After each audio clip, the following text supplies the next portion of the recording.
esse aqui, né? Hoje, então, nós vamos começar a falar sobre calor e temperatura, certo? Nós vamos ver que conceitos físicos são esses, para que servem, para que a gente utiliza, como é que a gente formaliza eles, né?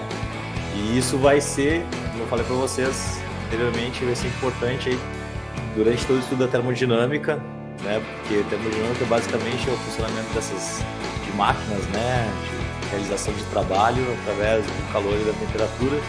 Então, se a gente entender bem como é que funciona essa parte inicial aqui, não é difícil, é bem tranquilo, vocês estarão bem preparados para a parte mais complexa, né? Que é quando a gente for estudar realmente a termodinâmica, as leis da termodinâmica, ver como é que funcionam essas máquinas térmicas, como é que a gente produz, como é que a gente executa, né? Como é que essas máquinas executam o trabalho a partir de energia térmica, né? Essa é a ideia. Bom, pessoal, então para começar a aula, né, a gente vai começar com alguns conceitos bem simples, né? Que a maioria de vocês, acredito que já tem algum conceito, pelo menos formado, né? Alguma ideia de como que são essas questões físicas, que é a parte de sensações térmicas, tá?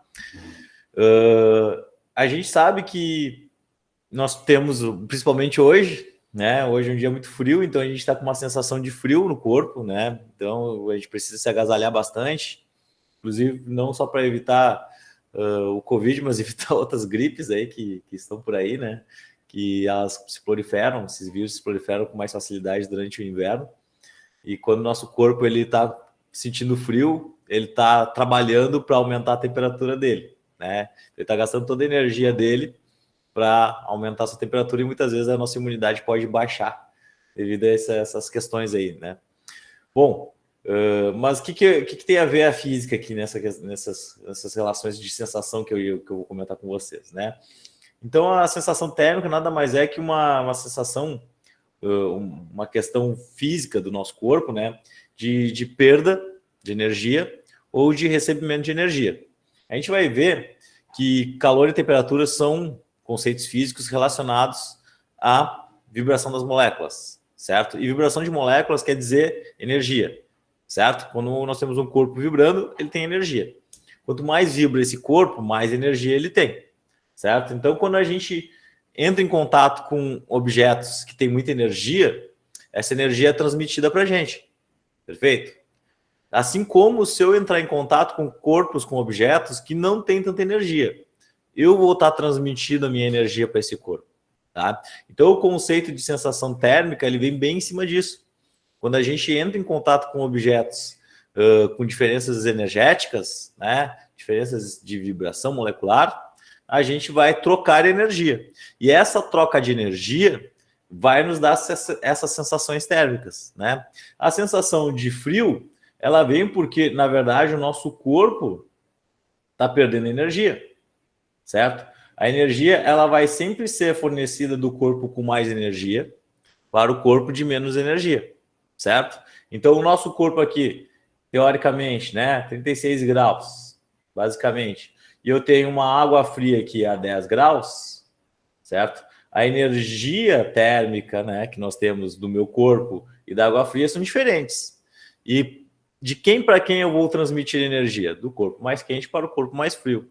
Então, como o meu corpo está perdendo energia, vai ter essa sensação de frio acontecendo. Então, a gente vai ter essa sensação assim, ó, de estar perdendo energia e uma sensação de gelado, né? Que estou perdendo energia. A sensação do quente, obviamente, vai vir de forma diferente, né? Por exemplo, aqui eu tenho água quente a 50 graus, meu corpo segue a 36. Então, agora o caminho energético é diferente. A água quente vai me fornecer energia, né? A vibração das moléculas vão acabar fornecendo energia para o meu corpo e a gente vai ter essa sensação de quente, né? Essa sensação de muitas vezes, se essa água está muito quente, sensação de queimado, né? De queimar, né? De tão quente que é essa diferença térmica que nós temos. Esse experimento aqui que a moça está fazendo é um experimento de física bacana, onde, olha só, a ideia desse exercício é o seguinte, desse experimento, tá? Aqui eu estou mostrando para você só as sensações, né? Então a pessoa, inicialmente, numa primeira etapa, ela coloca a mão na água fria, uma mão na água fria, outra mão na água quente, e espera estabilizar, certo? O que seria estabilizar? entrar uma coisa que nós chamamos de equilíbrio térmico, que a gente vai discutir mais à frente. Eu não vou me aprofundar muito no equilíbrio térmico agora. Mas a pessoa coloca a mão na água fria, a mão dá uma gelada, né? Ela troca energia ali, ela dá uma estabilizada com essa água fria aqui. Então ela vai baixar alguns graus de temperatura aqui nessa mão. A mão que está na água quente, ela vai aumentar alguns graus de temperatura, né? E aí, no momento seguinte, essa pessoa ela vai colocar as duas mãos na água morna. Na água que, sei lá, a água morna está 21 graus. Certo?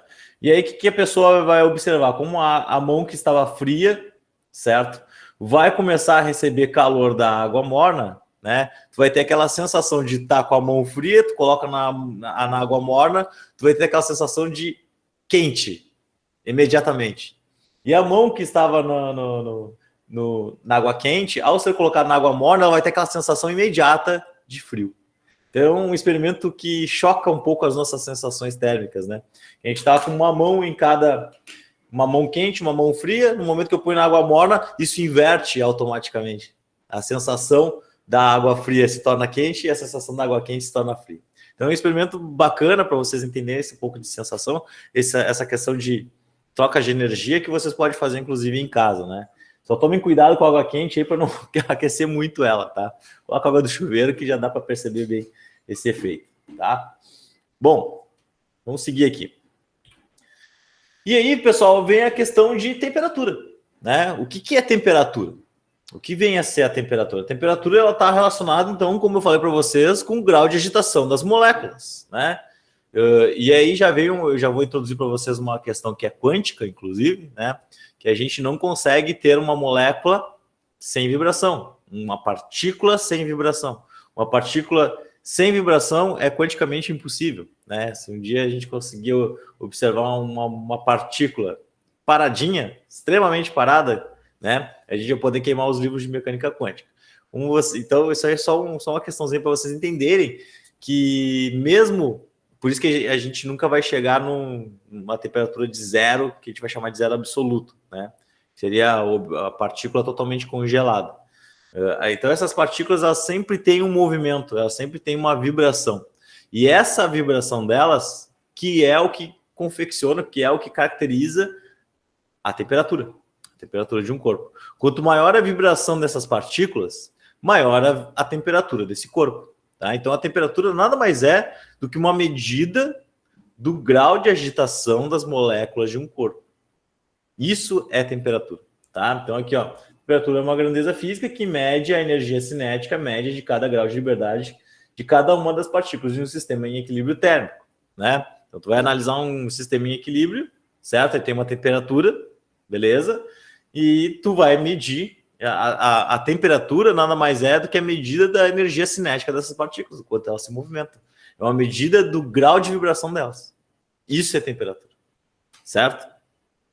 Bom, daí, se a gente for pensar aqui, ó, esse gifzinho eu coloquei aí para vocês, é como se a gente pegasse uma lupa e olhasse as partículas, né? Mais de perto, por exemplo, ali, ó, por mais que a gente observe, tente observar, né? Tente aproximar, a gente vai sempre observar, por menor que seja, uma vibração dessas moléculas, né? Isso aí cai com aquilo que eu estava falando para vocês, sobre não existir uma possibilidade de a gente encontrar uma partícula em repouso, extremamente em repouso, né? Isso aí não é previsto, inclusive na física moderna, tá? Então aqui a gente observa aqui, ó, que por mais que a temperatura seja baixa, né? As partículas elas sempre terão uma vibração. E aqui também, pessoal, a gente já pode caracterizar pela vibração das partículas, né, os estados da matéria.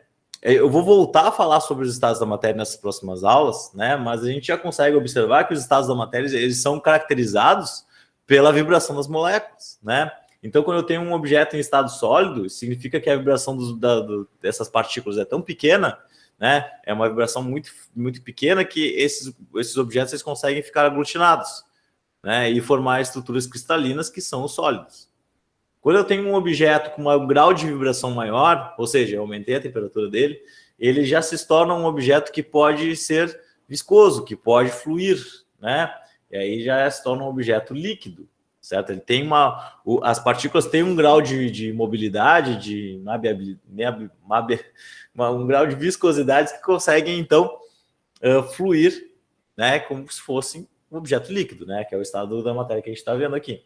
E se essa vibração é tão grande, né, as ligações químicas elas nem conseguem se sustentar mais, a gente vai ter um objeto no estado gasoso, certo? Então tudo isso, ó, vocês observem, tem a ver com a vibração das moléculas, ou seja, a sua temperatura, certo? Porque temperatura agora vocês já sabem que mede o grau de agitação das moléculas. Conforme eu aumento a temperatura, eu estou aumentando a vibração dessas moléculas. Beleza? Aqui eu tenho uma figurinha que eu achei interessante mostrar para vocês, né? Como é que é as temperaturas, o gráfico de temperatura no mundo. Eu acho bacana mostrar para vocês, né? Que como vocês, a gente viu já, acho que ano passado, quando a gente estava estudando lá um pouquinho sobre os astros, né? A gente observa que a Terra ela tem um eixo de rotação diferenciado, né? Ela é ladeada, ela não é um planeta retinho, certo? Ela tem um desnível, né? Um desnível. E por causa desse desnível que a gente consegue as estações do ano, né? Porque em cada estação do ano, né, uma região, um hemisfério da Terra vai estar mais próximo do Sol, certo? Como vocês estão vendo na figurinha ali, e isso forma, né, as estações do ano. Hoje nós estamos aí em maio e junho, né? A gente estaria numa região mais afastada, né? Possivelmente se direcionando para uma região mais afastada ainda do Sol, e o hemisfério norte estaria mais próximo. Ele é bem nessa região aqui agora, certo? Seria bem nessa época do ano, como a gente estaria vendo ali. Tá? Então, isso é uma pequena variação de angular de posição da Terra, né? Já permite uma amplitude térmica, como a gente está observando, tá? Nesses gifzinhos aí. Bom, vamos acabar aí, então. Falamos sobre temperatura, sabemos o que é temperatura. Agora, o que a gente vai fazer? A gente vai mostrar quem são os físicos envolvidos, né, nas teorias que começaram a construção da termodinâmica, da termologia, né, e dos estudos de calor e temperatura. Bom, o que é primordial? O que é primordial? Primordial é saber medir temperatura, né? Então a gente precisa saber medir a temperatura, porque senão a gente não vai saber, não vai ter um parâmetro de como aquele corpo está mais quente ou está mais frio que um outro, né, etc. Então, nisso surgiram equipamentos capazes de medir a temperatura, né? Esses equipamentos, geralmente, pessoal, eles utilizam a dilatação de alguns líquidos. O mais comum é o mercúrio, né? Então, aqueles termômetros de mercúrio, o que ele analisa? Qual é o parâmetro dele? O parâmetro dele é fazer uma análise da dilatação do líquido de mercúrio que está dentro do frasco. Quanto maior a temperatura, maior a vibração molecular, maior o distanciamento entre as partículas, o tubinho ali, o líquido que está lá dentro, ele vai expandir, certo? Então, isso aí é um equipamento que nos ajuda a mensurar a temperatura dos objetos, certo? Além do mercúrio, é muito utilizado hoje em dia o álcool, né? Então, fazer esses termômetros de álcool são os mais comuns hoje em dia, até porque o mercúrio ele é meio problemático, né? Se acontece algum acidente com o termômetro, vazar mercúrio não é muito legal, tá? Bom, enfim, a gente então tem maneiras de mensurar a temperatura dos objetos, mas a gente precisa de parâmetros, né? E aí começam os grandes físicos aqui que construíram seus termômetros, né? O primeiro que a gente vai analisar aqui é esse cara aqui, chama-se Anders Celsius, né? Sueco, viveu aqui, ó, viveu pouquíssimo, né? 43 anos, morreu cedo. O Anders Celsius, né? O que ele fez? Ele construiu um termômetro que basicamente tinha como parâmetros a água, né? O elemento mais abundante na Terra, né? Onde a gente conhece duas coisas muito principais, né? A gente consegue obter facilmente dois pontos que podem ser parâmetros para nós de temperatura, né? Quando a água está muito quente, ela vai mudar o estado físico da matéria dela, ela vai passar de líquido para gasoso, e a gente sabe, né, que essa ebulição da água, né, a vaporização da água, vou botar aqui, a vaporização da água pode ser um parâmetro para nós, certo? Então, o Anders Celsius, ele utilizou um parâmetro como sendo a vaporização da água e o outro parâmetro como sendo o congelamento da água, certo?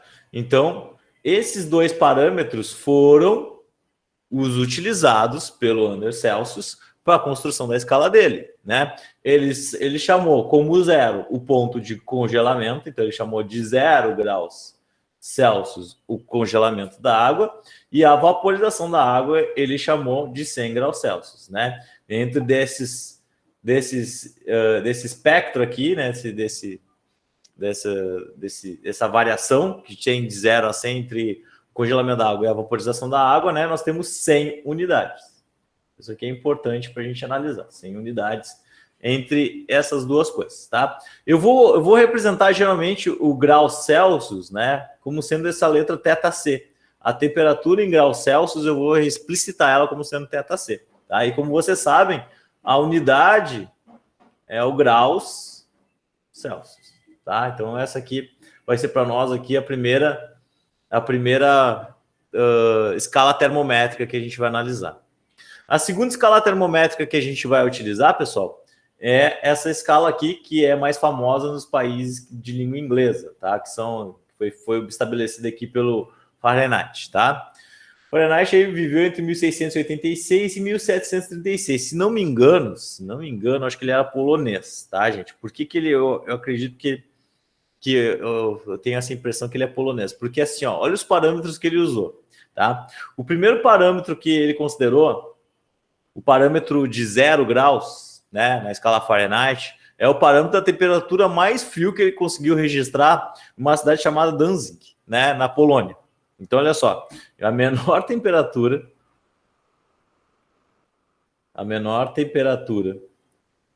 em Danzig, eu nem sei pronunciar isso aqui, acho que é Danzig, na Polônia, certo? Ele estabeleceu como sendo o 0 graus Fahrenheit, certo? Já a maior temperatura, o que vai ser o topo da escala, os 100 graus? Os 100 graus até faz sentido, né? Temperatura corporal. A temperatura corporal do ser humano foi como sendo estabelecida os 100 graus Fahrenheit, né? O que para nós, pessoal, já é uma coisa um pouco diferente, né? A gente consegue observar que esse 0 graus Fahrenheit na Polônia possivelmente seja uma temperatura abaixo de 0, né? Um país nórdico, né? Não é um país nórdico, né? Mas ele fica lá no hemisfério norte, né? Perto da Alemanha. Então lá a gente sabe que podem chegar a temperaturas bem frias lá, né? Então possivelmente seja uma temperatura abaixo de 0 da escala que nós estamos acostumados, que é a escala Fahrenheit, né? E aquela temperatura corporal, a gente sabe que é o 36 para nós. Então a gente já observa que dentro dessa escala aqui Fahrenheit, nós temos uma diferença muito grande com relação à escala Celsius, tá? Para a escala Fahrenheit, a gente vai utilizar aqui, ó, o θF, certo? E você sabe que a unidade é o graus Fahrenheit. Beleza? Beleza, então essa aqui é a escala Fahrenheit, né? Mais utilizada lá em países de língua inglesa, como eu falei para vocês. A escala Celsius é a escala mais comum que nós temos, né? Utilizada por nós, inclusive. Beleza, e nós temos a escala absoluta, certo? A escala absoluta, escrita por esse senhor aí, um dos caras que deu mais contribuição na história da física, né? Que é o William Thomson, o Lord Kelvin, né? Lord Kelvin, que viveu entre 1824 e 1907. Então ele é tá mais próximo de nós aí, né? Tem até uma fotinho dele, não é um desenho. E qual é o parâmetro do Kelvin? Kelvin diz o seguinte, olha só. Bem nessa época estavam começando os estudos da física moderna, né? Além dessas coisas que eu falei, eu comentei com vocês sobre a física, sobre o zero absoluto, né? Que seria a temperatura que as partículas não teriam vibração, foi daí que ele deu o start da escala dele, né? A escala do Kelvin, né? Ela tem um zero absoluto, certo? Ela tem o zero Kelvin é o zero absoluto, certo? Seria a temperatura em que nenhuma partícula teria movimento, certo? Então, as partículas estariam em repouso. Vou botar aqui, ó. Partículas em repouso. Como eu disse para vocês, né? É basicamente quase que impossível, né? Não vou dizer que é impossível, porque na ciência a gente pode estar sempre mudando as coisas, né? Mas o 0 Kelvin é algo bem difícil de ser alcançado, né? Tanto é que a gente alcançou já 0,00 alguma coisa Kelvin, né? Mas não o zero absoluto, a gente nunca conseguiu chegar no zero absoluto, tá? Até por causa dessas questões aí da mecânica quântica que impedem, né, que a gente consiga chegar nessa temperatura onde as partículas estariam congeladas, estariam em repouso, né? Bom, então essa escala ela tem como parâmetro aqui, como a gente pode ver, o zero absoluto, que seria o 0 Kelvin. Mas se a gente for trazer como comparação das outras escalas, as escalas que a gente já está mais acostumado, e trazer um parâmetro do líquido, que a gente consegue observar com muita facilidade o seu congelamento e sua vaporização, né? A gente chega à conclusão que a temperatura, vou botar aqui a temperatura de vaporização, aqui, e a temperatura de congelamento da água em Kelvin, certo? Que vai ser então aqui ó, o nosso parâmetro, como vocês viram aqui, a água é um parâmetro para nós, certo? Para esses negócios de temperatura. Vai ser 373 Kelvin e aqui a temperatura de congelamento 273, certo? Então, ó, essas são, ó, quando nós estamos em 0 graus Celsius, certo? 0 graus Celsius, né? A temperatura em Kelvin é 273. Então, imagine que para a gente chegar no zero absoluto, a gente tem 273 graus para chegar, né? Graus Celsius da nossa unidade, nosso parâmetro de temperatura aí, como vocês estão observando. Tá difícil escrever 0 graus, hein? Aí, agora tá? 0 graus Celsius seria então 273. Então, para chegar no zero absoluto, eu teria que chegar a menos 273 graus Celsius, certo? Bom, enfim, para cima não tem muita diferença, não tem um obstáculo que impeça aumentar cada vez mais as temperaturas, né? Enfim. Bom, então aqui, gente, trazendo para esse parâmetro que eu trouxe para vocês, olha só como é que ficam as escalas termométricas, tá? Ó, aqui tá com vírgula, tá? Mas a gente não costuma usar essas vírgulas aqui, 273,15, tá? 373,15, né? A gente não costuma usar essas vírgulas, tá? Só para deixar claro para vocês. Qual que vai ser o nosso parâmetro aqui, padrão, para a gente chegar numa relação entre as escalas termométricas, tá? Eu quero ter a possibilidade de medir a temperatura lá nos Estados Unidos, que é medida em Fahrenheit, né? E saber se eu preciso sair de casa com casaco ou não, né? Isso é o mínimo que a gente espera, tá? Assim como saber qual é a temperatura em Celsius para fazer um cálculo dentro da física. Porque na física, o Sistema Internacional de Medidas é o Kelvin. Então, o padrão na física para a temperatura é o Kelvin. Vocês vão perceber que no início dos nossos conteúdos aqui, eu vou continuar utilizando o Celsius, certo? Eu vou usar o Celsius aqui por um bom tempo. Mas quando eu chegar na termodinâmica, que vai vir as questões de força, de energia, aí eu vou precisar usar o Kelvin, porque o Kelvin é padrão, tá? Bom, vamos ver aqui como é que a gente pode fazer, pessoal, para fazer as relações entre as escalas termométricas, tá? Vamos lá. Como é que a gente faz? Isso aqui vai valer, pessoal, para qualquer outra escala que possa aparecer para nós, tá? Qualquer outra escala termométrica que aparecer, eu posso usar a mesma regrinha, tá? Como é que funciona? Funciona da seguinte forma, tá? Eu vou pegar os parâmetros mais baixos, que seria o ponto de fusão da água, e o parâmetro mais alto que eu vou utilizar, que seria o ponto de ebulição da água, tá? Ou vaporização da água. E vou utilizar esses parâmetros para construir uma função termométrica, tá? Que é uma função entre as escalas termométricas. Como é que começa? Eu vou escrever assim, ó, que a temperatura em Celsius menos o seu menor valor dentro desse parâmetro que eu estou analisando é o zero. Sobre o maior parâmetro que tem para a escala Celsius é o 100 menos o zero, certo? Entenderam a lógica? Temperatura que eu estou querendo medir, menos zero, o menor parâmetro dessa análise que eu estou fazendo, sobre 100 menos zero novamente, tá? Que é igual, bom, vamos relacionar com a escala Fahrenheit agora. Temperatura em Fahrenheit, né?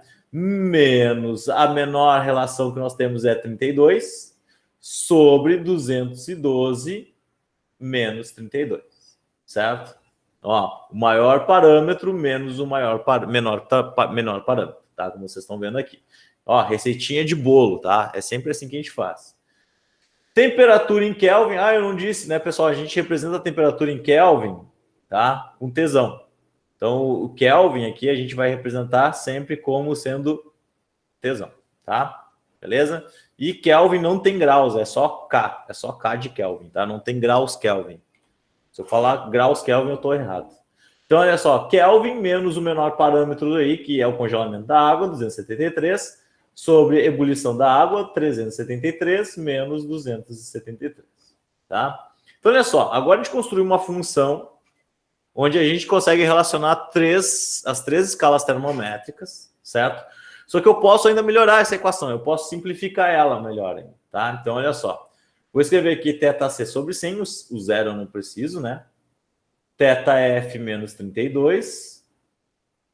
Vocês devem estar achando estranho que tem duas igualdades, né? É que, pessoal, olha só. 212 menos 32. Vamos fazer aqui, ó. 212 menos 32. 180. Deixa eu pegar aqui e escrever 180. 180. Que é igual a T menos 273 sobre 100. 100. Olha só, gente, o que acontece, né? Vocês estão vendo que tem duas igualdades, vocês devem estar achando meio estranho. Isso aí é por quê? Porque assim, ó, se eu estou com uma temperatura em graus Celsius e eu quero saber quanto que ela vale em graus Fahrenheit, eu não vou usar essa relação aqui de Kelvin, né? Não preciso, porque eu quero saber em Fahrenheit. Se eu estou com a temperatura em Celsius e eu quero saber em Kelvin, aí eu descarto essa relação aqui para Fahrenheit, certo? Então eu vou usar com quem eu quero analisar, com quem eu quero avaliar o quanto que vale aquela temperatura naquela escala, certo? Bom, aqui ainda podemos dar uma simplificada ainda mais, gente, olha só. Aqui nós podemos dividir aqui ainda, deixa eu ver aqui, nós podemos dividir por 10, todo mundo aqui, certo? Por 10. Então vamos fazer aqui, ó. Eu acho que todo mundo aqui, deixa eu dar uma conferida aqui.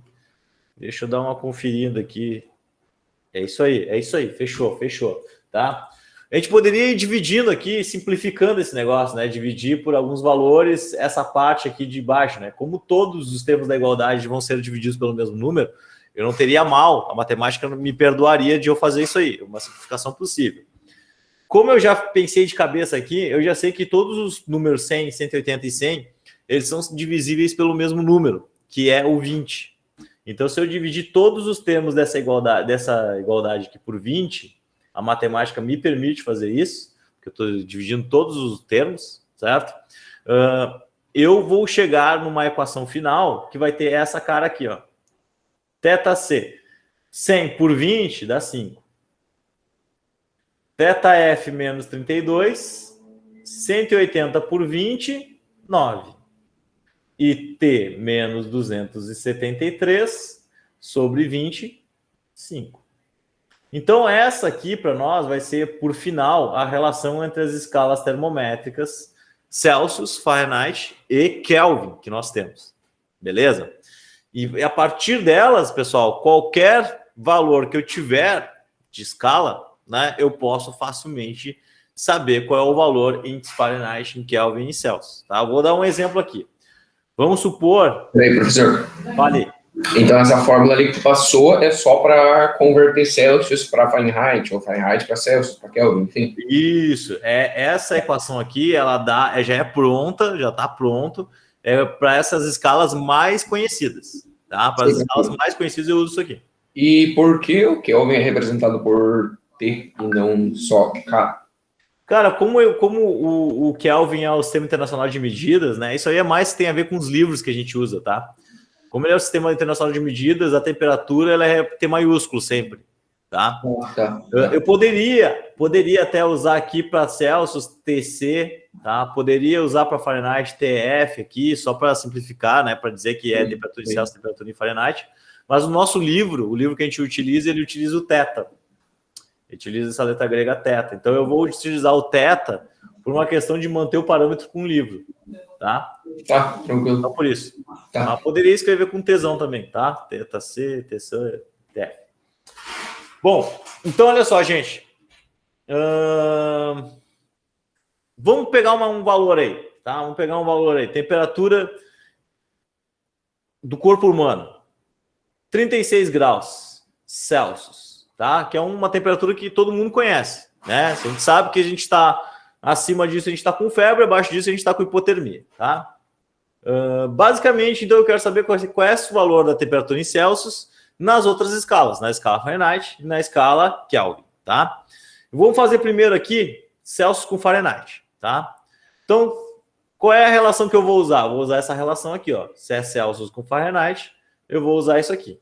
32, não, é isso aqui. Eu não vou usar aquela parte lá que fala sobre Kelvin, porque não faz necessidade, certo? Vou substituir aqui a parte de Celsius por 36 por 5, né? Θf menos 32 sobre 9. Como é que eu resolvo isso? Eu posso resolver isso aqui de duas formas. Posso dividir o 36 por 5 e aí passar esse 9 multiplicando. Eu acho que é a etapa mais simples que eu posso resolver aqui, olha só. Eu pego esse termo e divido entre eles, né? Faço a divisão, e aí depois eu passo 9 para o outro lado da igualdade com o resultado já multiplicando. Vamos ver se vocês me entendem aqui que eu vou fazer, ó. Olha só. 36 por 5, vamos ver. 36 por 5, 7,2. 7,2, já vou pegar e multiplicar por 9. Como é que ficou aqui o resto? O resto eu não mexi, ó. O resto eu não mexi. Θf menos 32. 7,2 vezes 9 dá 64,8. 64,8, que é igual a θf menos 32. O que eu vou fazer? Vou passar esse menos 32, que é negativo, lá para o outro lado, vai ficar positivo. Então, vai ficar 64,8 mais 32, né? θf, que vai dar possivelmente a temperatura lá do nosso amiguinho, né? Bem perto. Deve ter alguns problemas de vírgulas aqui, que dá o 96,8. 96,8 graus Fahrenheit. Lembra que eu tinha falado que o parâmetro lá do Fahrenheit era a temperatura corporal por 100, né? Tá batendo na parede aqui. Possivelmente a pessoa tava com febre quando ele mediu. 96,8 graus Fahrenheit, né? Então essa é a temperatura equivalente aos 36 graus Celsius. Vamos ver em Kelvin agora, olha só. Em Kelvin é muito mais simples, tá? Porque os dois termos da igualdade, se vocês perceberem, eles são divisíveis por 5. Cara, se os dois termos da tua igualdade são divisíveis por 5, tu pode tacar bora eles, tu não precisa deles. Não precisa, a matemática te permite, porque olha só, tu pode passar esse 5 multiplicando aqui para cima, ficar 5 sobre 5, isso aqui é 1. Então tu descarta aquele termo e tu fica só com o 36.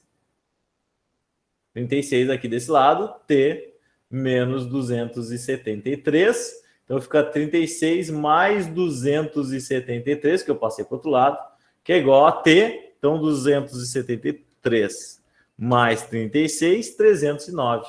Então a temperatura em Kelvin é 309 Kelvin, a temperatura do corpo humano.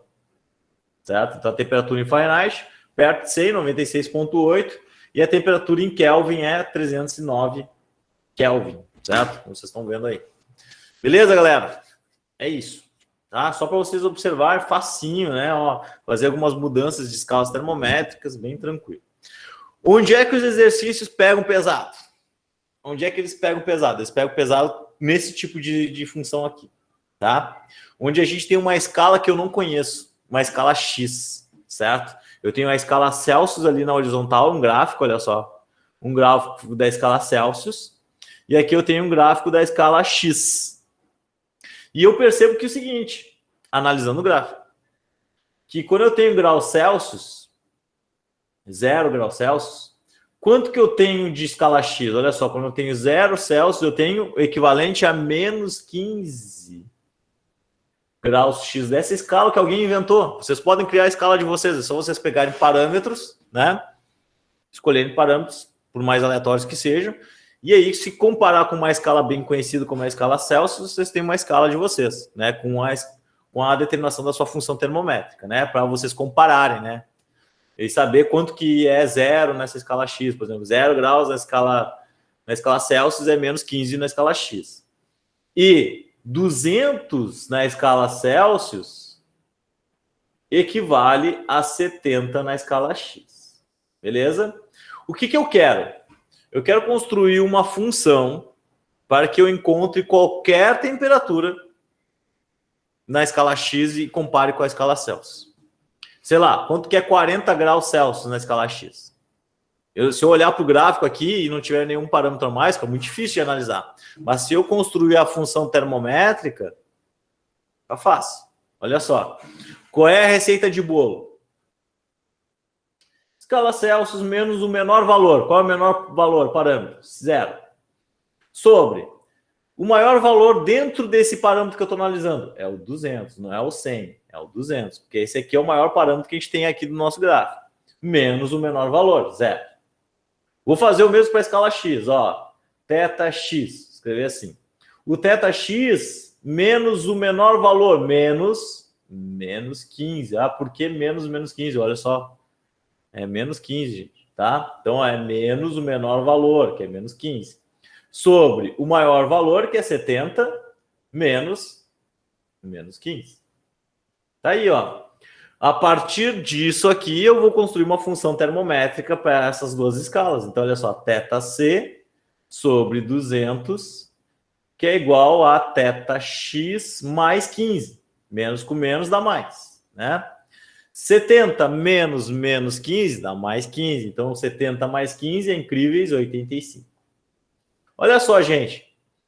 Aqui eu já tenho quase pronto, né? Quase estamos prontos aqui com uma função termométrica, né? Eu posso dar uma simplificada ainda. Eu posso dividir esses dois aqui por 5. Ó, que eu estou enxergando aqui, acho que dá por 5.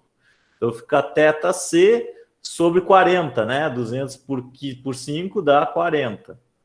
θx mais 15, 85 por 5. Vamos ver aqui, 85 dividido por 5 dá 17. 17. Então, simplifiquei, tornei a coisa mais bonita, né? Gente, isso aqui é a função termométrica, ó. Essa é a função termométrica entre a escala X e a escala Celsius. Está pronta. Agora, por exemplo, assim, ó, se eu quiser descobrir quanto que vale 50 graus Celsius na escala X, eu tenho como descobrir. É só aplicar a função termométrica, né? É só fazer, ó, olha só. θc é 50 sobre 40, que é igual a θx mais 15 sobre 17. Vou fazer a mesma coisa, ó. Vou dividir, aqui eu posso cortar os zeros, 5 por 4, 5 divididos por 4, 1,25 vezes 17, θx mais 15, olha lá, 1,25 vezes 17, 21,25. 21,25. Esse 15 eu passo para o outro lado, ele fica negativo. Olha lá. 21,25 menos 15, 6 graus. Olha só. Então, na escala X, 50 graus Celsius é 6,25 graus X. Entenderam? Então, ó, eu posso construir qualquer escala. Eu posso inventar uma escala. Vocês podem, sei lá, no final desse semestre, vamos apresentar um experimento de física, vocês construíram uma escala termométrica de vocês. Sei lá, usaram água e óleo para fazer a escala, né? Não sei se água e óleo vai ser muito bom, porque não vai dilatar muito, né? Mas, sei lá, fazer uma escala de álcool, né? E montar os parâmetros de vocês, uma escala X, certo? E aí, o que vocês vão ter que me apresentar? Vocês têm que me apresentar como é que essa escala X, quais os parâmetros dela com relação a uma escala já conhecida, como a escala Celsius. Aí vocês terão que construir uma função termométrica para relacionar essas duas escalas, certo? Então é assim que funciona. Beleza? Esse tipo Professor, de... Fala. onde é que tu tirou esses 50? O 50 eu inventei. Tipo uma temperatura qualquer aqui, ó, pra gente analisar. Tá. Mas isso daí vai alterar o resultado no final. Não, é que assim, ó, eu cheguei na escala da função termométrica, beleza? Cheguei nela. Encontrei. Aí agora eu quero usar ela. Como é que vai ser a forma de usar a função termométrica? Descobrir qual é o valor em Celsius para essa escala X. Aí eu estabeleci um valor qualquer, 50 graus, para descobrir qual seria esse equivalente na escala X. Foi isso que eu fiz. Tá bom. Obrigada. Só para ter certeza, a escala também pode ser usada no outro sentido, né? Se eu não souber a escala desconhecida, mas souber... Quer dizer, se eu souber a escala desconhecida, mas não souber o Celsius, ela pode ser usada também, né? Claro. Se eu quero saber quanto que vale 500 graus X, quero saber em Celsius, só usar a função termométrica. Ela vale para os dois lados. É isso aí. Tá, tranquilo, valeu. Beleza. Feito? Tá bom, então olha só, temos 40 minutos, eu acho que mais 20 minutinhos aqui dá para explicar calor, tá? Bom, gente, terminada essa primeira parte que é sobre as escalas termométricas, né? A gente vai falar um pouquinho sobre calor, tá? Para que semana que vem a gente fale sobre equilíbrio térmico, que é uma das principais relações da física, né, para a termologia. Basicamente, pessoal, o físico envolvido nessa historinha aí foi esse cara aí, James Prescott Joule, um dos caras mais famosos, né? Vocês já ouviram muito falar nele, por quê? Porque a unidade de energia é o Joule, né? Você lembra muito bem disso. Bom, e o que o Joule percebeu? Qual foi o experimento dele, tá? Para ele entender a energia térmica e entender o conceito de calor, tá? Ele basicamente, ele fez um experimento como esse aqui que vocês estão vendo ali, deixa eu pegar um pointer aqui. Ele fez esse experimento aqui. Tá? O que é esse experimento? Esse experimento tem umas pás, certo? Aí ele tem aqui um caninho, aqui um cano, né? Que é enrolado num fio. Esse fio aqui tem um peso, né? Ele tem uma rodana amarrado num peso. E esse peso aqui... e tem um termômetro aqui, extremamente importante. Nós estamos falando de termologia. Agora vocês vão ver que o termômetro ele vai estar sempre junto com a gente. Tem um termômetro, tá? Sei lá, escala Celsius, Kelvin, qualquer escala. O que ele percebeu? Ele percebeu que quando essa massinha cai e esse fio é desenrolado desse cano, as pás giram, certo? Dentro da física lá do que a gente estava aprendendo no ano passado, quando essas pás giram, isso é trabalho. Eu estou fazendo um movimento, estou realizando um movimento, certo? Devido à ação de uma força. Que força é essa? A força da gravidade. Certo? Se a força da gravidade está agindo ali, empurrando aquela massa para baixo, fazendo girar as pás, eu estou realizando trabalho, gastando energia para girar essas pás. O que o Joule percebeu? O Joule percebeu que ao girar essas pás e causar uma turbulência naquele sistema ali, eu estou aumentando a temperatura da água que nós temos ali. Vai ser um aumento de temperatura muito grande, professor. Óbvio que não, né? Vai ser um aumento de temperatura muito pequeno, porque olha o experimento que nós estamos fazendo, né? Estamos mexendo com pás na água. Mas essa turbulência, né, faz um aumento, gera um aumento de temperatura. E o que ele percebeu, né? Ele percebeu, então, que esse trabalho realizado faz uma variação de temperatura, certo? E que cada joule de energia utilizado nesse experimento, né, é como também se tivéssemos ali um incremento de calorias, certo? Como se eu estivesse aumentando a energia térmica desse meu sistema, certo? Então, o Joule, ele percebeu isso, e o parâmetro que a gente vai utilizar para medir essa variação de temperatura em forma de energia, essa variação de energia térmica, é as calorias envolvidas, né? As famigeradas calorias que a gente persegue todos os dias no almoço e na janta. Elas mesmas, tá? Então, pessoal, aqui a gente já observa uma unidade de conversão, que uma caloria é 4,18 joules, porque o joule a gente já está acostumado à energia cinética. O que eu estou fazendo aqui? Eu estou fazendo uma transformação de energia cinética, de movimento, em energia térmica. O que é energia térmica? A energia de vibração das moléculas. Energia térmica incrementa a temperatura, tá? Então, dentro da termodinâmica, da termologia, nós medimos a energia em calorias, certo? Beleza? E aí vem o conceito de calor, a partir disso, né? Bom, o que é calor? Calor nada mais é do que energia em movimento, energia em trânsito, tá? O calor, ele acaba quando a gente termina de transmitir energia de um corpo para outro, certo? Então, vamos supor a seguinte situação. Eu tenho um corpo T1 aqui e um corpo T2. O corpo T1 tem uma temperatura maior que o corpo T2.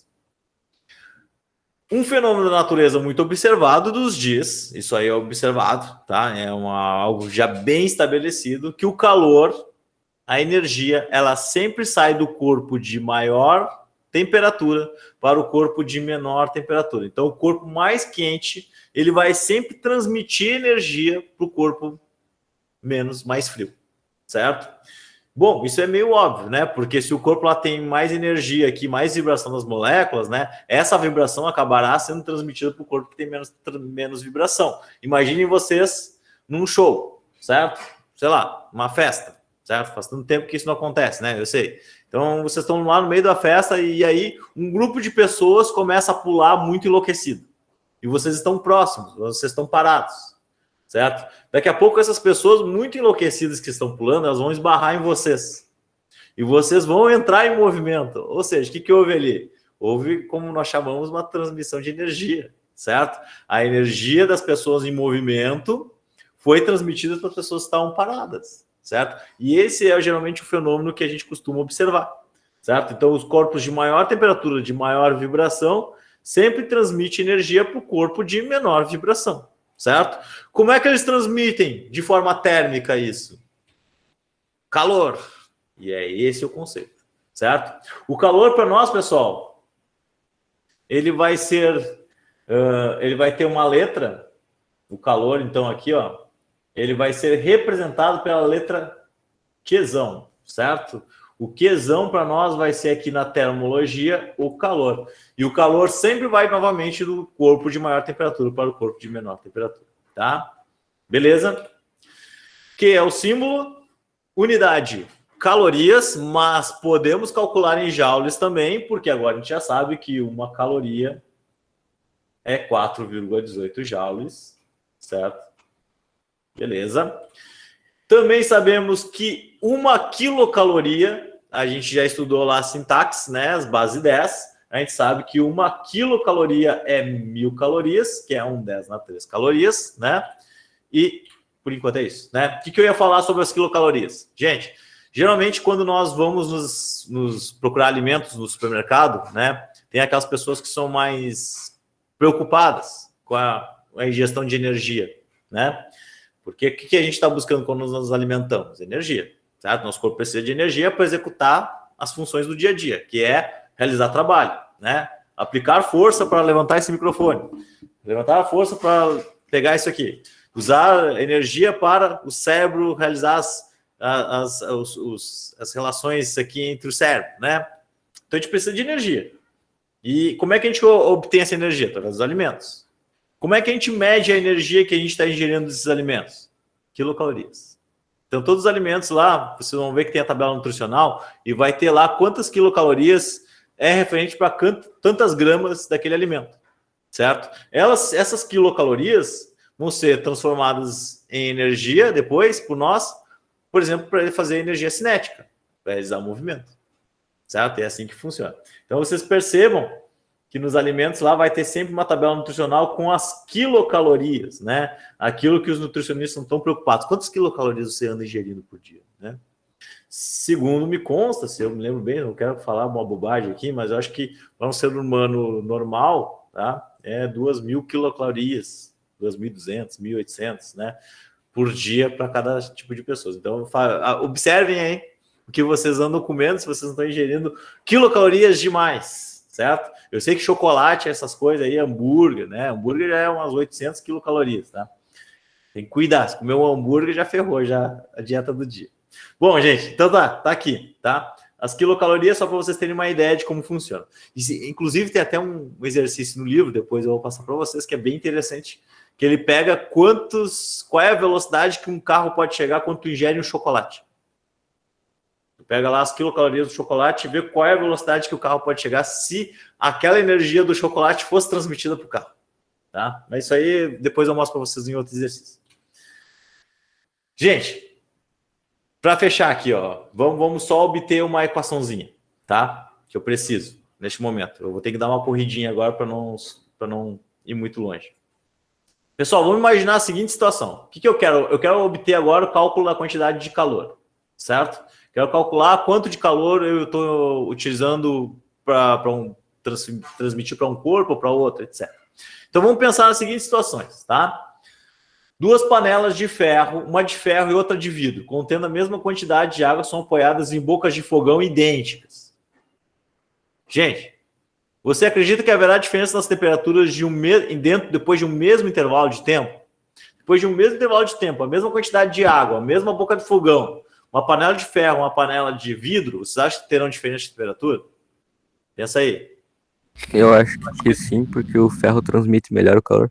Então já tá concluindo uma coisa a mais aí. A primeira conclusão é, sim, vai ter diferença de temperatura no final entre elas. Ou seja, o tipo de material que nós estamos usando para fazer a transferência de calor, ele é relevante para nós, certo? Então, o tipo de material é importante que a gente analise qual que é, quando a gente está fazendo essas transferências de calor, tá? Agora, uma segunda situação. 2 panelas idênticas contendo a mesma quantidade de água são colocadas ao mesmo tempo em bocas de fogão distintas, com uma com indicação em alto e a outra com indicação em baixo. Haverá diferença no tempo de ferver água? Óbvio, né, gente? Uma está no alto, outra está no baixo. Então, a quantidade de calor que eu vou fornecer também vai influenciar na variação de temperatura desse meu sistema, certo? Então, olha só, o que vai influenciar na diferença de temperatura? O material que nós temos, a quantidade de calor que eu estou jogando ali, que é bem óbvio, né? Certo? E o que mais? As 2 panelas idênticas, uma com 1 litro de água e outra com meio litro. Qual que vai ferver primeiro? Certo? Óbvio também, né? É óbvio também que tem menos água vai ferver primeiro. Então, a variação de temperatura, do que ela vai depender essa variação de temperatura dos meus objetos? Vou escrever assim, ó, variação de temperatura também é variação de temperatura em Celsius, tá? Aqui a gente vai utilizar Celsius por enquanto. A gente não vai usar Kelvin agora, como eu falei para vocês. O que depende dessa variação de temperatura? Ela depende da massa que eu estou usando, certo? A massa de água, como vocês estão observando. O que mais que essa variação de temperatura depende? Do calor que eu estou jogando ali, quanto de calor eu estou jogando, e do tipo de material que nós temos, que aí vai aparecer uma letrinha diferente aqui para nós. Esse cara aqui. O calor específico, certo? O calor específico, ele é próprio para uma determinada tipo de substância. Então, olha só. Como eu falei, ó, calor específico, variação de temperatura, massa da substância. Daí, gente, nós vamos obter a relação para o cálculo da quantidade de calor. Então, para obter a variação de temperatura de um objeto, ele vai ser diretamente proporcional a quem? A quantidade de calor. Quanto mais calor, maior a variação de temperatura. Porém, ele é inversamente proporcional a quem? A massa. Por que ele é inversamente proporcional à massa? Porque quanto maior a massa, menor a variação de temperatura. Lembra de 1 litro d'água? A temperatura demora mais, né? E também inversamente proporcional ao calor específico. Porque o calor específico de uma substância, quanto maior ele for, mais difícil vai ser essa variação de temperatura. Depois a gente vai analisar alguns valores de calor específico, vai ficar mais claro para vocês, tá? Então, ó, essa relaçãozinha de variação de temperatura é o que nós temos por enquanto. Óbvio que eu posso brincar com essa equação aqui e escrever ela de outras formas, né? Posso escrever ela em termos do calor, que aí vai ficar uma coisa assim, ó, MC delta teta, que é a forma mais famosa que nós temos aqui, ó. Que macete, geralmente o professor de cursinho fala, tá? E também podemos escrever em termos do calor específico, né? O calor específico ficaria uma coisa assim, que M vezes delta teta. Então, assim, ó, nós temos essas variações para essa equação. A mais famosa, que eu mais vou usar, é essa aqui, certo? Que é o cálculo da quantidade de calor mesmo, né? Fala, alguém abriu? Não, já vai sem crer. Tá, beleza. Então, olha só, gente. O que é o calor específico? O calor específico é... Ó, define-se calor específico como uma quantidade de calor necessário para variar 1 grau Celsius 1 grama de uma substância, certo? Então, ó, para eu variar 1 grau Celsius, 1 grama de uma substância, quanto de calor eu preciso fornecer para esse material, tá? Então, a unidade desse cara é uma unidade bem chatinha, olha só, vocês estão vendo aqui, caloria grama por grau Celsius, certo? E eu vou mostrar para vocês agora a tabela, olha lá que bonita a tabela. A tabela do calor específico das substâncias. Já vou chamar atenção para vocês para algumas aqui. A água. A água, o calor específico é 1, padrão, certo? Eu preciso de 1 caloria para elevar em 1 grau Celsius 1 grama de água, certo? É isso que significa. E aí a gente já compara com a areia. Olha lá qual é o calor específico da areia, 0,2. E daí nós podemos já descobrir porque quando a gente vai na praia, às 10 horas da manhã, a água está gelada ainda e a areia já está quente, né? A areia já está pelando os pés da gente.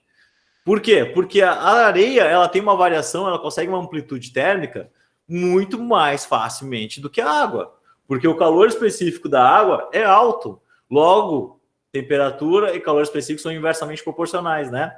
Se esse cara aqui é alto, a variação, a amplitude térmica vai ser baixa, certo? Se o calor específico é baixo, a amplitude térmica é maior. E aí o que acontece depois no final da noite, né? O melhor horário para tomar banho no mar é de tardezinha, porque de tardezinha o sol já baixou, tu já não vai te queimar no sol, a água vai estar quente, porque ela foi aquecendo durante todo o dia, e a areia já vai estar mais geladinha, mais morninha, porque ela já perdeu a sua temperatura, porque o sol diminuiu a intensidade. Porque a areia permite amplitude térmica mais facilmente, ela varia com mais facilidade, né?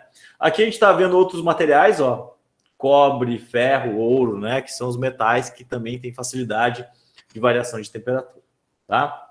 Mas o padrão aqui, ó, vocês estão vendo a água, né? A água é 1 caloria grama grau Celsius. Geralmente nos nossos exercícios vai aparecer bastante. Bom, aqui nós temos algumas mudanças, né? Olha só. Caloria, o que? Ele é medido em calorias, né? Mas ele também pode aparecer em joules, padrão. A massa a gente vai medir em gramas, certo? É diferente nesse início, ó. Sabemos que padrão é quilograma, mas a gente vai medir aqui em gramas, porque o calor específico aqui, ó, ele tá caloria grama grau Celsius, tá? Por isso, olha, por causa dessa unidade, tá? Temperatura a gente vai medir em graus Celsius, mesmo sabendo que a temperatura padrão é Kelvin, né? Se eu tivesse o calor específico nesse tipo de unidade, aí eu teria que usar isso aqui. Se eu tivesse joule por quilograma vezes Kelvin, aí eu utilizaria isso aqui. Já aviso de antemão que nos livros do ensino médio, o padrão é isso aqui. São essas unidades aqui, tá? Mesmo sabendo que no Sistema Internacional de Medidas, o padrão são esses caras aqui. Mas nos livros, nós vamos usar isso aqui, tá? Beleza? Ah, faltou um último cara aqui. Então, olha só, gente, o calor específico, ele fala sobre a substância, certo? Ele fala sobre a substância.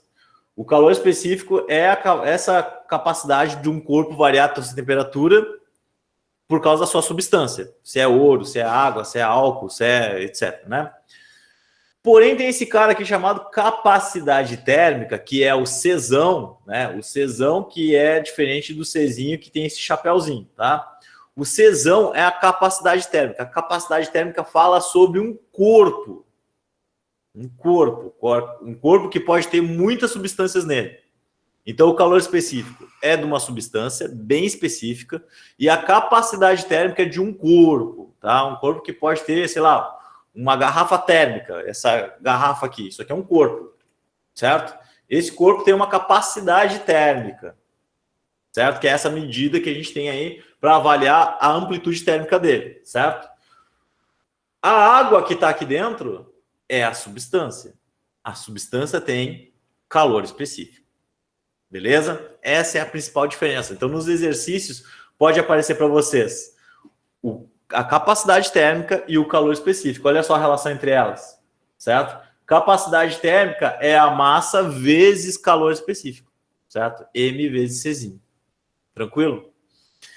Então, ó, fiquem de olho. E a unidade desse cara, ó, caloria por grau Celsius. tá? Essa é a unidade da nossa capacidade térmica. Pessoal, para finalizar aqui, eu vou fazer alguns exercícios rapidinhos, só para vocês ficarem antenados, tá? Então, esse primeiro exercício aqui diz o seguinte: um corpo de 250 gramas, ao absorver 930 calorias, aumenta a temperatura em 40 graus, tá? Utilizando as informações sobre os calores específicos apresentados na página 24, que é aquela tabelinha que eu mostrei para vocês, de que substância pode ser constituído esse corpo. Então, o que a gente quer? O corpo ele tem uma massa de 250 gramas, beleza? Essa é a primeira informação. Ele absorve 930 calorias, beleza? A amplitude térmica dele, a variação de temperatura, né, é de 40 graus Celsius, certo? Ele variou a temperatura em 40 graus Celsius. O que esse exercício quer saber? Quer saber qual é o calor específico, qual é a substância, certo? Então vamos lá, vamos escrever, ó, Q, M, C, delta teta, que é a equaçãozinha padrão, né? Que macete. Então, olha só, nós temos 930, que é igual a 250, vezes Czinho, vezes a amplitude térmica, que é 40. Então, a gente fica com 930. 250 vezes 40, quanto que é? 250 vezes 40, 10.000. 1, 2, 3. Vezes Czinho. Qual é o valor de Czinho? Czinho vai ser 930 por 10.000. 1, 2, 3. Quanto que dá isso aqui? 930 dividido por 10.000, 0,093. 0,093 calorias por grama grau Celsius. Isso aqui. Essa é a unidade, né? Vamos ver que substância é essa. Ó, 0,093. 0,093 está aqui, ó, cobre. É o cobre. Então, vamos escrever lá, ó, cobre. Então, a substância era o cobre. Descoberto aqui, o material. Beleza? Esse exercício simples, né? Por enquanto tá bem simples ainda as coisas. Vamos ver, mais um. Um corpo de 800 gramas, já vamos escrever aqui, ó, a massa dele, 800 gramas. Olha só. É aquecido por uma fonte cuja potência é 300 calorias por minuto. Olha só, potência. Lembra o que é potência, gente? Eu vou lembrar vocês. 300 calorias por minuto. Para quem não lembra, potência é energia por tempo. Energia gasta por intervalo de tempo. No caso, a minha energia aqui é o calor. Calor por tempo. O tempo é intervalo de tempo pequeno. Beleza? Então, ele gasta 300 calorias por minuto. Essa é a ideia. Sabendo que a variação de temperatura ocorre segundo o gráfico ao lado, calcule a capacidade térmica da substância que constitui o corpo. Gente, eu vou olhar o gráfico e eu observo que qual é a amplitude térmica dele aqui, ó. Ele foi de 50 graus até 100 graus durante 40 minutos de funcionamento desse negócio, certo? Então, ele variou a temperatura dele em 50 graus Celsius. Essa é a variação de temperatura. Delta teta, certo? Beleza. Ok. Né? O que a gente precisa aqui? A gente precisa saber qual é a quantidade de calor fornecida para essas 800 gramas, né? Para obter, então, a capacidade térmica, certo? Vamos lembrar aqui da equação da capacidade térmica para vocês, ó. A equação da capacidade térmica é essa aqui, ó. Czão Q sobre delta teta C. Então, o que eu preciso? Eu preciso da quantidade de calor e preciso do delta teta C, né? Da variação de amplitude térmica. A amplitude térmica, a amplitude térmica eu já tenho, que é 50 graus, certo? Eu preciso do Q para descobrir o valor de Czão. Ó, Q sobre delta teta C. Beleza? Como é que eu posso descobrir o Qzão, gente? Olha a potência. Eu tenho a potência, que é 300 calorias por minuto. Vou pegar essa equaçãozinha aqui. Por quanto tempo funcionou o meu sistema para dar essa amplitude térmica? Ele funcionou por 40 minutos. Se ele funcionou por 40 minutos e a minha unidade é calorias por minuto, eu não preciso fazer nenhuma mudança de unidade. Eu passo esse 40 multiplicando por 300. 300 vezes 40. E eu tenho o meu Qzão. o meu Qzão vai ser 300 vezes 40, que é 12 mil calorias. 12 mil calorias, certo? Então, 12 mil calorias. Vou substituir aqui nessa nova equação do Czão para descobrir a capacidade térmica. Então, eu fico com 12 mil sobre delta θ C sobre 40. Então, o meu Czão vai ser 12 mil divididos por 50. Isso aqui dá 240. 240 calorias por grau Celsius. Então, essa daqui é a capacidade térmica do meu sistema, do corpo que eu estou aquecendo. Se eu pedisse o calor específico desse objeto, né, da substância que constitui ele, qual é o calor específico? Olha lá, Czão é MCzinho, lembram? Se o Czão é 240.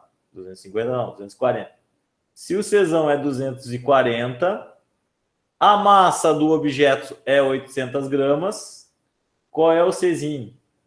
Czinho, que é o calor específico, vai ser 240 por 800. Então, meu Czinho vai ser 240 dividido por 800, 0,3. 0,3 calorias, gramas, graus Celsius. Tá aí, ó. Continhas simples, nada muito diferente que vocês já estão acostumados, só com novas grandezas físicas envolvidas, né? Novas teorias, beleza? E aí tem que estar atento aí de repente. Beleza, gente? Ó, atividade de hoje. Atividades, termômetro, ó, tá o resultado aí para vocês, né? Vocês pediram, tá aí o resultado, tá? As respostas, quer dizer, né? Aqui tem temperatura e aqui tem sobre calor, tá? Então, são os exercícios que tem para vocês fazerem. Olhem com carinho, façam com carinho. Isso aqui vai levar máximo 40 minutos para vocês resolverem isso aqui. Certeza, tá, gente? Tranquilo? Professor, eu tenho uma dúvida. Pergunte. Tipo, as unidades ali é tudo em Celsius, né?